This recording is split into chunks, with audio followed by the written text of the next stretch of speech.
எல்லையில் ஒரு பதற்றமான சூழல் ஏற்பட்டிருக்கக்கூடிய சூழலில் அமைச்சர் ராஜ்நாத் சிங்கோடு DRDO தலைவர் சந்தித்திருக்கிறார். டிஃபென்ஸ் ரிசர்ச் டெவலப்மெண்ட் ஆர்கனைசேஷன் நம்முடைய பாதுகாப்பு படைக்கு தேவையான ஆயுதங்களை உற்பத்தி செய்வது, தயாரிப்பது, ஆய்வு செய்வதெல்லாம் இவர்கள்தான். இந்த சந்திப்பு மிக முக்கியமாக பார்க்கப்படுகிறது. செய்தியாளர் மணிகண்டன் கூடுதல் விவரத்தோடு இணைகின்றார். மணிகண்டன், இந்த சந்திப்பினுடைய நோக்கம் என்ன, விவரங்கள்?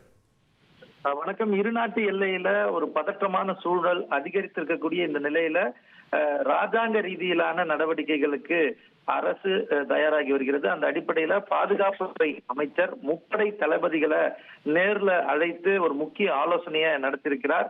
இந்த எல்லையில அதிகரித்திருக்கக்கூடிய போர் பதற்றம் குறித்து ஏற்கனவே DRDO தலைவரையும் அழைத்து முக்கியமான ஆலோசனைகளை மேற்கொண்டிருக்கிறார். DRDO பொறுத்தவரையில் இந்தியாவுக்கான அதிநவீன போர் ஆயுதங்களை தயாரிக்கும் பாதுகாப்பு ஆராய்ச்சி மையமாக செயல்பட்டு வருகிறது. அது மட்டுமல்லாமல் இந்தியாவுக்கான உளவு இயந்திரங்களையும் போர் ரக இயந்திரங்களையும் தயாரித்து வருவது DRDO. அதற்கு அந்த தலைவருடனான சந்திப்பு நடத்தி முடிக்கப்பட்ட உடனடியாக முப்படை தளபதிகளுடனான ஆலோசனையும் தற்போது மேற்கொள்ளப்பட்டு வருகிறது. எல்லையில பாகிஸ்தானுக்கு பதிலடி தரும் விதமாக இந்தியாவுக்குள்ளே தயார் செய்யப்பட்ட ஆகாஷ் வான்வெளி ஏவுதளமாக இருக்கட்டும், அதே போல ZSU-23 கன்ஸ், அதாவது 2500 மீட்டர் தொலைவுக்கு துல்லியமாக தாக்குதல் நடத்தக்கூடிய வெப்பன்களை கையாண்டு இந்தியா எதிர் தாக்குதல்களை வலுவாக தந்து வருகிறது. இந்த நிலையில அடுத்த கட்ட நகர்வுகள் குறித்து முக்கிய ஆலோசனைகள் எடுப்பதற்காக பாதுகாப்புத்துறை அமைச்சகம் அடுத்தடுத்த நடவடிக்கைகளை எடுத்து வருகிறது. அந்த அடிப்படையில் தான் முப்படை தளபதிகளுடன் ஆலோசனையை தற்போது பாதுகாப்புத்துறை அமைச்சர் நடத்தி வருகிறார். இது மட்டுமல்லாமல் DRDO தலைவருடனும் இந்த ஆலோசனை என்பது நடத்தப்பட்டிருக்கிறது.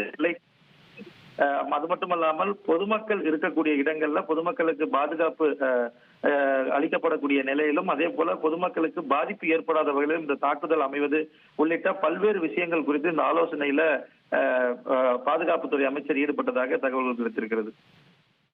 கூடுதல் விவரங்களுக்கு நன்றி மணிகண்டன்.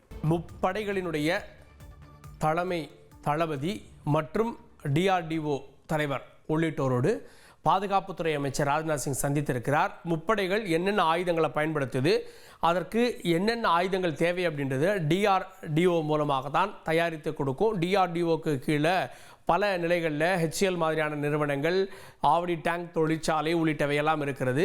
ஸோ ஒரு முழு வீச்சில் ஒரு நேற்று கொடுத்த பதிலடியே பார்த்தோம். நிறைய ஏவுகணைகளை, ஆகாஷ் ஏவுகணைகளை நம்ம ஏவி அந்த ட்ரோன்களை அழிச்சிருக்கோம்.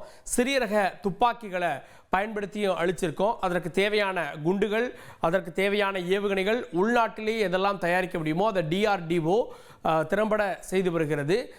இந்த காலகட்டத்தில் இந்த சூழலில் எவ்வளவு தேவைப்படும் அப்படின்ற ஒரு எஸ்டிமேஷன் எடுத்து தொடர்ந்து அந்த ஆயுத சப்ளையை வழங்குவதற்கான பேச்சுவார்த்தையாக இது பார்க்கப்படுகிறது. செய்திகளை உடனுக்குடன் தெரிந்து கொள்ள உடனே சப்ஸ்கிரைப் பண்ணுங்க.